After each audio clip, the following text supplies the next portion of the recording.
Levan preto dun mes ensaiando e hoxe foi o seu día grande. O vindeiro martes celebrarase o Día da Paz e os alumnos do Instituto Francisco Asorei quixeron adiantarse esa reivindicación.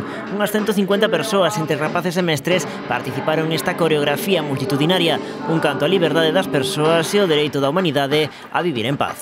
Un pouco como promover a paz entre persoas nun mundo no que hai guerras continuamente por tonterías e por parvadas. Entón, con este acto que nos unimos todos, é un exemplo de diferentes edades de rapaces unidos solo pola paz no mundo. Con estas máscaras brancas ocultando os seus rostros, os rapaces quixeron visibilizar a igualdade entre persoas, tanto ten a raza, cor, as crenzas ou orientacións sexuais. O único que importa é que na realidade todos somos persoas. Llevar todas as máscaras, distintas edades e que te hayan paz, basicamente. Malia a ameaza da chuvia que mesmo chegou a facer acto de presenza en algún momento, os rapaces amosaron o seu talento e arrancaron o aplauso do público que se foi congregando na praza.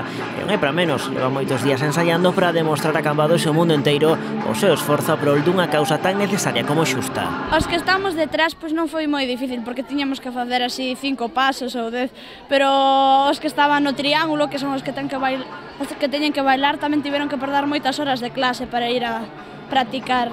Bueno, creo que o resultado foi bo. Pois a verdade é que a parte do triángulo costounos moito porque ten moitos pasos, entón levounos máis de un mes, pero a parte de atrás era fácil. Hoxe, grazas a eles, o mundo é tamén un lugar mellor.